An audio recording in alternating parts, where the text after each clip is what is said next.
नमस्कार, मनी गुरु के एक और खास पेशकश में आपका स्वागत है। मैं हूं पल्लवी वर्मा। ऑटोमेशन यानी ऑटोमेटिक इक्विपमेंट का इस्तेमाल तेजी से बढ़ रहा है। आईटी से लेकर मैन्युफैक्चरिंग सेक्टर में सिर्फ ऑटोमेशन की ही बात हो रही है। इसका सबसे ज्यादा असर सोशल पिरामिड के सबसे निचले तबके पर पड़ेगा। एक्सपर्ट्स मानते हैं कि 2021 तक हर 10 में से 4 नौकरियां ऑटोमेशन की वजह से जाएंगी। जैसे जैसे सेक्टर्स में ऑटोमेशन बढ़ेगा, सभी हाई ट्रांजैक्शन और लेबर इंटेंसिव जॉब्स कम होते जाएंगे। इस बड़ी चुनौती के लिए हम खुद को कैसे तैयार कर सकते हैं, जानेंगे आज के शो में। मेरे साथ है जाने माने साइकोलॉजिस्ट डॉक्टर नवीन कुमार और माई इंश्योरेंस क्लब के सीईओ मिस्टर दीपक योनन।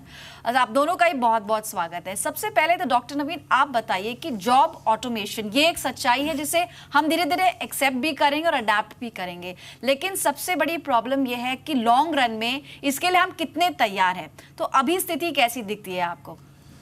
जॉब ऑटोमेशन एक टेक्नोलॉजिकल एडवांसमेंट है जहां पर कि मास प्रोडक्शंस के तरीके बढ़ेंगे तो निश्चित रूप से इंडिया जैसे कंट्री में या इवन डेवलप्ड कंट्रीज़ में भी मास लेवल पर अनएम्प्लॉयमेंट, अंडर एम्प्लॉयमेंट और अनसर्टेन एम्प्लॉयबिलिटी तीनों तरह के कैटेगरीज की शुरुआत होगी।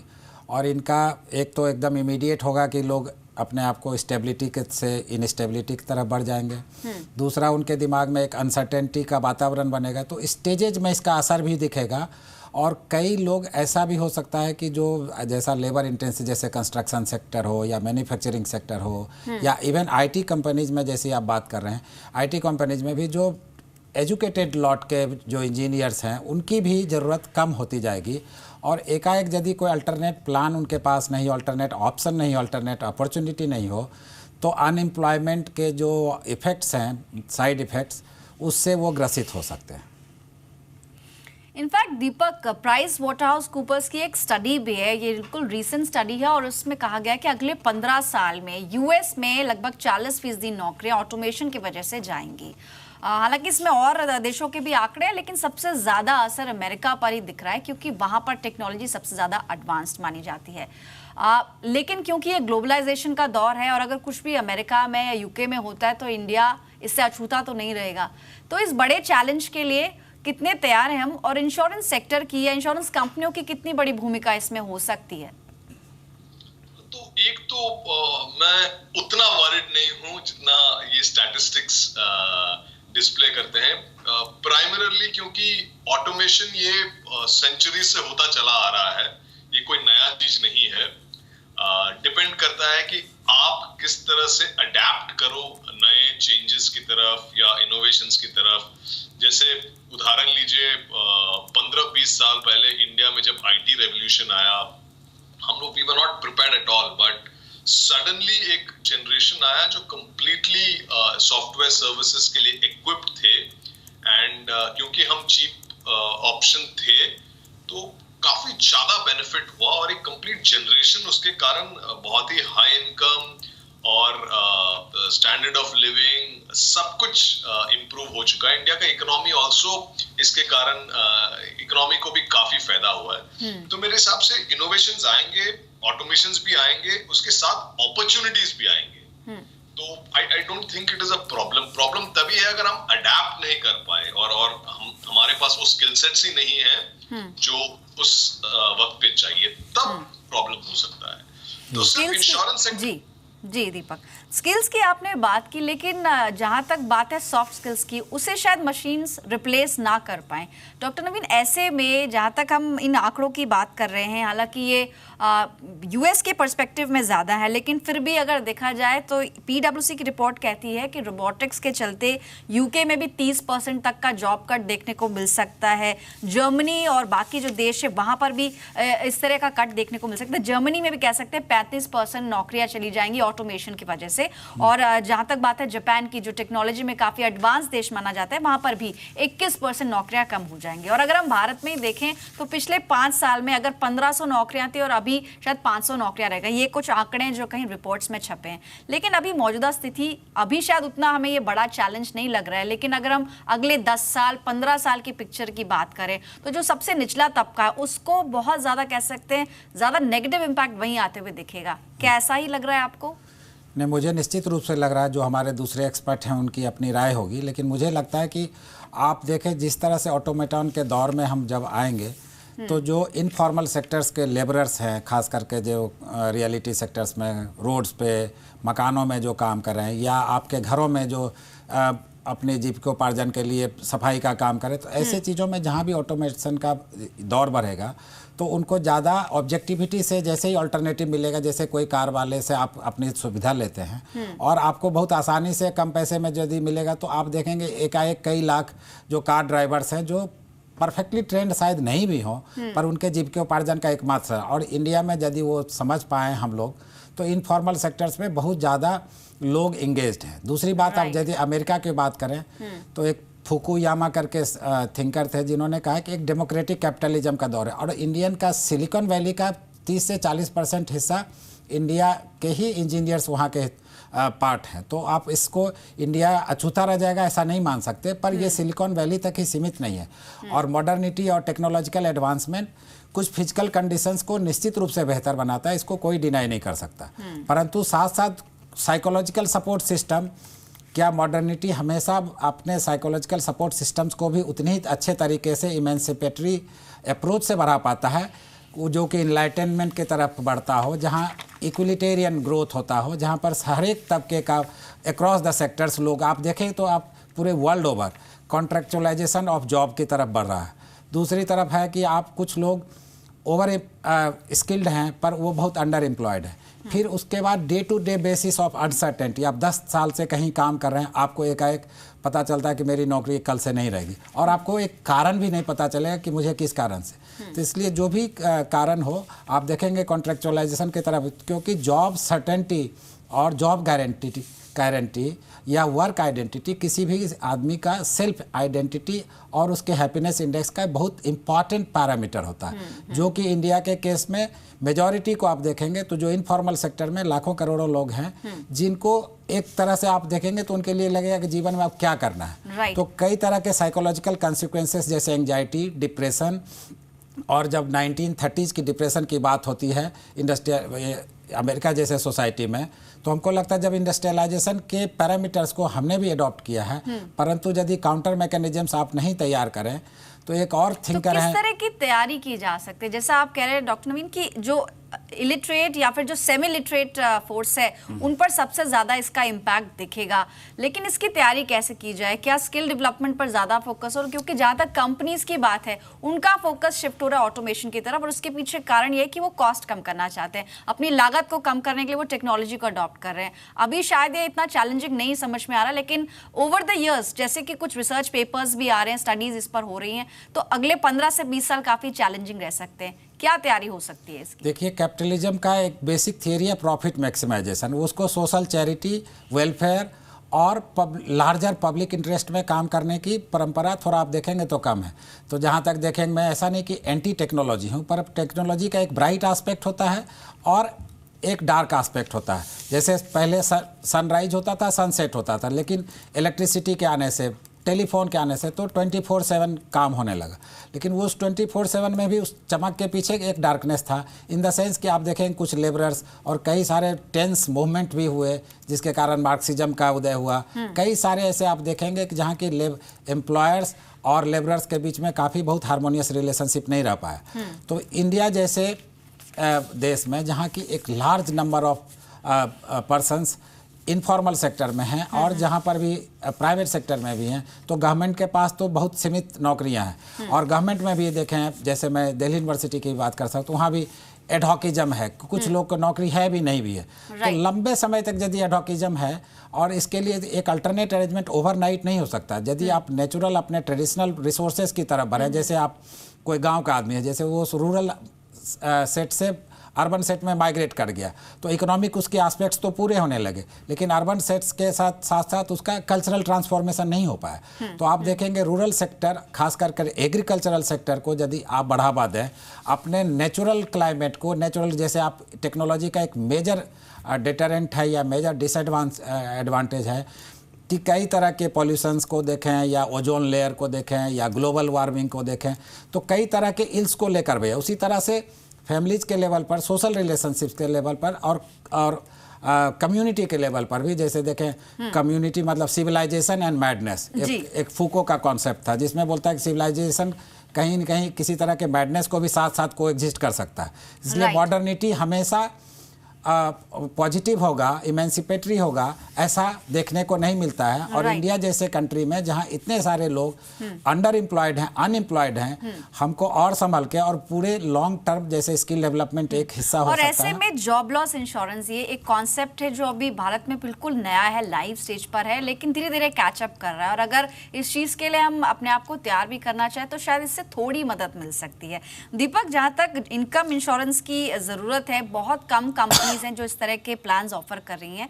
एक इंपॉर्टेंट पॉइंट डॉक्टर नवीन ने उठाया कि आने वाले समय में कॉन्ट्रैक्ट जॉब ज्यादा बढ़ेंगी क्योंकि ऑटोमेशन का दौर होगा। जो ह्यूमन कह सकते हैं कैपेसिटी में लोग रिक्रूट किए जाते हैं उसमें कमी आएगी, जो नौकरियों की संख्या होगी उसमें गिरावट आएगी। ऐसे में कह सकते हैं कंफर्म्ड जिसे कहते हैं कि पेरोल पर एम्प्लॉयज कम रखे जाएंगे और हो सकता है कि एडॉक पे या कॉन्ट्रैक्ट पर ज्यादा रखे जाएं। ऐसे में जो जॉब लॉस इंश्योरेंस का कॉन्सेप्ट है कितना कारगर हो सकता है? क्या इससे किसी तरह की मदद मिल सकती है? क्योंकि उसमें भी कुछ इफ्स एंड बट्स होते हैं कि अगर आप प्रोबेशन पे हैं तो आपको क्लेम नहीं मिलता है, अगर आपने खुद रिजाइन किया है नौकरी में तो आपको क्लेम नहीं मिलता है। तो पहले तो इस कॉन्सेप्ट के बारे में बताइए, ये जॉब लॉस इंश्योरेंस का जो कॉन्सेप्ट है कितना फायदेमंद है और एक्चुअली में देखा जाए इस तरह की सिचुएशन में क्या ये कुछ मदद कर पाएगा? तो एक तो पल्लवी, ये जॉब लॉस इंश्योरेंस स्टैंडअलोन अभी इंडिया में प्लान्स है ही नहीं। ये अभी टिपिकली लोन के साथ दिए जाते हैं ताकि जो लोन दिए जा रहा है वो सिक्योर हो सके। तो मान लीजिए आपने कोई होम लोन या पर्सनल लोन लिया है और आपके पास इनकम है उस ईएमआई को भरने के लिए, और अगर आपका जॉब लॉस हो जाए तो मान लीजिए 1 साल 2 साल 3 साल तक वो कंसिडर करते हैं और इंश्योरेंस कंपनी वो ईएमआईज को भरते हैं। मगर ऐसा कोई प्लान इंडिया में है नहीं कि आपको अगर जॉब लॉस हो जाए तो आपको कोई इनकम मिलेगा, ऐसा कोई ऑप्शन है नहीं। एंड मुझे नहीं लगता ये इंश्योरेंस कंपनी इसका कुछ सोल्यूशन ला भी सकती है, क्योंकि अगर ये होता है तो ये काफी बड़े स्केल पे होता है। अनफॉर्चुनेटली थोड़े ओल्डर सेगमेंट को पहले इम्पैक्ट करता है, क्योंकि ऑटोमेशन है तो typically manual labour kind of jobs या थोड़ा जो मैनुअल इंटेंसिव है वो थोड़ा एक जनरेशन पहले के लोग कर रहे होते हैं और उनको पहले इम्पैक्ट होता है। जैसे मान लीजिए कोई वीआरएस स्कीम पहले लॉन्च किया जाता है तो typically the senior members are first looked at, क्योंकि एज एंड इनकम उनका काफी ज्यादा होगा। तो मुझे नहीं लगता कि इंश्योरेंस कंपनीज इसका एक सोल्यूशन दे सकते हैं।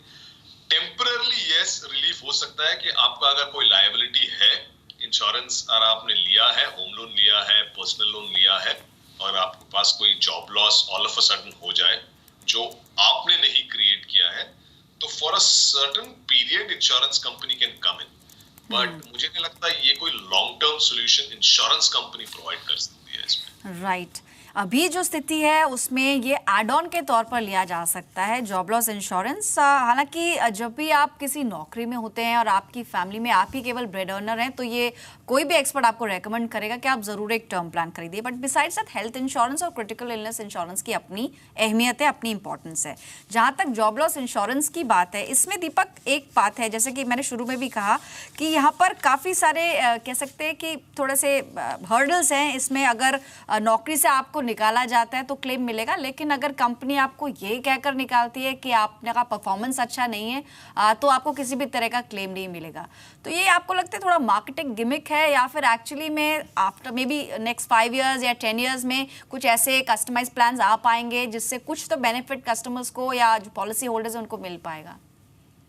तो मुझे नहीं लगता है कि ये स्टैंडअलोन प्रोडक्ट मिलेगा कि आप जाओ और मुझे एक जॉब लॉस इंश्योरेंस दे दो, क्योंकि बहुत सारे इफ्स एंड बट्स होते हैं। कंपनी लॉज इसमें इम्पैक्ट हो जाते हैं, क्योंकि कंपनीज टिपिकली किसी को फायर नहीं करते हैं। लास्ट ऑप्शन इज कंपनी किसी एम्प्लॉय को फायर करना। पहले हमेशा एम्प्लॉय को फोर्स किया जाता है रिजाइन करने के लिए, क्योंकि अगर कंपनी आपको फायर करती है तो काफी सारे कॉम्पेंसेशंस देने पड़ते हैं। तो कंपनीज ये अवॉइड करते हैं और आपको फोर्स करते हैं कि आप रिजाइन करो। तो आप जब रिजाइन कर रहे हो तो ऑब्वियसली ये सारे क्लॉजेस आते नहीं है। तो इसमें काफी कॉम्प्लिकेशंस है, जिसके कारण इंडिया में एक ऐसा प्रोडक्ट बनना बहुत ही मुश्किल है मेरे हिसाब से, और मुझे नियर फ्यूचर में ऐसा दिख नहीं रहा है कि कोई जॉब लॉस इंश्योरेंस या इनकम दे for a certain period of time. In fact doctor Naveen, जहाँ तक जैसे दीपक ने भी कहा और हम भी इस पर ही चर्चा कर रहे हैं कि ज़्यादातर कंपनियां खुद से शायद ना भी निकालें, लेकिन कई बार सिचुएशन ऐसी हो जाती है, खासतौर पर प्राइवेट सेक्टर में कहा जा सकता है, कॉर्पोरेट सेक्टर में, कि एम्प्लॉई को किसी भी तरीके से काफ़ी प्रेशराइज किया जाता है और बार बार अगर ये कहा जाए कि आप टारगेट्स मीट नहीं कर पा रहे और इसके बिना पे उसको रिज़ाइन करने को कहा जाए, नेचुरली इसमें किसी भी तरह का क्लेम उसको मिलेगा नहीं। तो ये काफ़ी ग्रेव सिचुएशन हो सकती है आने वाले समय में। क्या किसी भी तरह का गवर्नमेंट इंटरवेंशन हो सकता है, इस तरह की कोई पॉलिसीज आ सकती है, स्ट्रिंजेंट पॉलिसीज, जिससे कम से कम जो वर्क फोर्स है उसे रिटेन किया जा सके और आने वाले समय में जॉब लॉस कम से कम हो? निश्चित रूप से गवर्नमेंट यदि चाहे तो कुछ कोशिशें की जा सकती है और उसमें सफलता भी हासिल हो सकती है, परंतु देखें प्राइवेट सेक्टर में आप देखें कि एक बहुत बड़ी समस्या यह है कि नौकरी से निकाले जाने का कोई ट्रांसपेरेंट रीजन अधिकांश परिस्थितियों में, जैसा उन्होंने भी कहा, कि कुछ ऐसी परिस्थितियां क्रिएट कर दी जाएंगी जिसमें आप में ही डिफिशियंसी दिखा दी जाएगी। और यही कमोबेश स्थिति कई बार जहां पर रूल्स एंड रेगुलेशंस बहुत स्ट्रिक्टली ट्रांसपेरेंट तौर पर पालन नहीं किए जाते हैं, तो वहाँ पर लोगों में जो वर्कफोर्स के जो एम्प्लॉयज़ हैं उन्हीं में कुछ कमी निकाल कर, तो सरकार चाहे तो कई सारे कंट्रीज़ में आप देखेंगे कि अनएम्प्लॉयमेंट भत्ता भी मिलता है और कई बार इस तरह के एक सोशल सिक्योरिटी कवर भी, जहाँ की कोई लोग बेरोजगार है तो बेरोजगार सिर्फ व्यक्ति बेरोजगार नहीं होता, उसका परिवार, उसके सगे संबंधी, सामाजिक प्रभाव और दुष्प्रभाव। तो आप देखेंगे बेरोजगारी एक ऐसी समस्या है। और जैसा मैंने आपको बोला कि अंडर एम्प्लॉयमेंट, कि कोई क्वालिफाइड है, पीएचडी किया हुआ आदमी है और वो पता चला कि एक ट्यूशन का जॉब कर रहा है, तो ये भी एक बहुत बड़ी समस्या है हिंदुस्तान में। कोई आदमी सडनली आप देखेंगे उसका एक ग्रोथ हो गया, लेकिन किस ट्रांसपेरेंट तरीके से उसका ग्रोथ हुआ, तो ये एक ट्रांसपेरेंसी इन जॉब्स मेरे ख्याल में इसको थोड़ा बढ़ावा देना चाहिए। और कोई भी व्यक्ति किसी भी इवन प्राइवेट सेक्टर में, ठीक है उसकी एक कंपनी है, लेकिन जिस सेक्टर में वो नौकरी दे रहा हो तो उसमें होना चाहिए कि जो कॉम्पिटेंस है और ट्रांसपेरेंसी और अकाउंटेबिलिटी, तीनों को फिक्स करके कि आप किस व्यक्ति को किस ओहदे पर देते हैं, और कोई कारण हो तो एक लंबे समय तक दीर्घकालिक कारण, क्योंकि मिड करियर में खास करके यदि कोई व्यक्ति या बहुत सीनियर लेवल पर यदि निकाला जाता तो उसको एक स्टिग्मा का भी एहसास होता है, मुझे लगता है मेरे में कुछ कमी थी, जबकि वास्तविकता यह है कि वैसे उसमें होती नहीं। तो इसको सोशल सपोर्ट गवर्नमेंट के तौर तरीके से और कंपनीज के जो पॉलिसीज होते हैं उसमें भी कुछ बदलाव लाकर, ताकि एक बेसिक मिनिमम सोशल सपोर्ट उनको हो और उनके फैमिलीज को हो, ताकि उनमें एक ऐसी स्टिग्मा की भावना या अपने में डिप्रेशन या अपने सेल्फ कॉन्फिडेंस में कमी या अपने सेल्फ स्टीम में कमी, ऐसी भावना से ग्रसित ना होना पड़े। पर आप वैसे पढ़े लिखों की बात कर रही हैं, लेकिन आप सोचें कि इनफॉर्मल सेक्टर में जहाँ कोई काम करने के लिए व्यक्ति आपके पास डेली वेजेज के लिए आता है, उसको आप आज बोलें फिर कल चला जाएगा, तो उसके लिए भी कोई अभी तक कुछ मैकेनिज्म्स डेवलप किए गए हैं, लेकिन परंतु आप देखेंगे कि हमेशा एम्प्लॉयर के हैंड में बहुत सारे टैक्टिक्स होते हैं, जिसके कारण वो जो गरीब वर्ग का आखिरी तबके का व्यक्ति है उसके पास बहुत सारा अपने बचाव के लिए कुछ हो नहीं पाता। तो उनके लिए भी एक सोशल सपोर्ट सिस्टम होना चाहिए, जिसमें कि जैसे रजिस्ट्रेशन उनका लेबर एम्प्लॉयमेंट में एक्सचेंज में होता है कि क्या काम कर रहे हैं, परंतु आप देखेंगे उसमें भी बहुत ट्रांसपेरेंसी की कमी है। और यदि आपको नेशनल सिटीजनरी को बहुत अच्छा कॉन्फिडेंट और अपने हैप्पीनेस इंडेक्स में और उनको एक पॉजिटिव सिटीजन्स की तरफ बढ़ाना है, जिसमें उनमें उम्मीद की भावना हो, वो चाहे कि एक सफल नागरिक हों अपने देश के, तो उनके लिए एक बेसिक मिनिमम मेरे ख्याल में क्वालिफिकेशन होने पर जो जिस लायक है स्किल डेवलपमेंट, उस तरह से कि नौकरी की उनको एक अपनी हैसियत के हिसाब से, अपने स्किल के हिसाब से उनको चिंता करने की ज़रूरत ज़्यादा नहीं पड़ने पाए तो बेहतर होगा मेरे ख्याल में। ठीक है, तो ट्रांसपेरेंसी और अकाउंटेबिलिटी खासतौर पर प्राइवेट सेक्टर में बढ़ाने की ज़रूरत है और शायद गवर्नमेंट की तरफ से कुछ स्टेप्स उठाए जाएं अगर, तो शायद एम्प्लॉयज़ अपने आप को सेफ महसूस करेंगे।